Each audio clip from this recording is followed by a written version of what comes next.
የቅርቤ ልበል የቅርቤ እጂና ፋጋዲ አሳባ የቅርቤ ልበል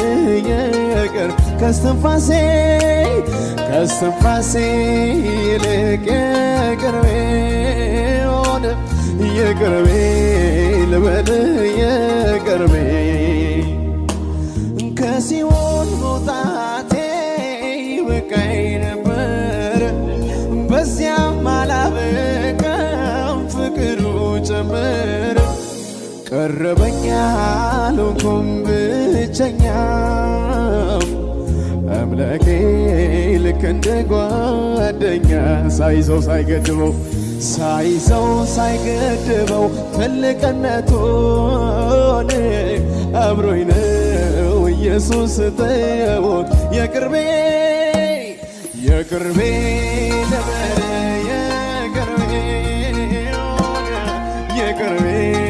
ልበል የቅር ከስትንፋሴ ይልቅ የቅርቤ አንዴን በለው እስኪ ዞር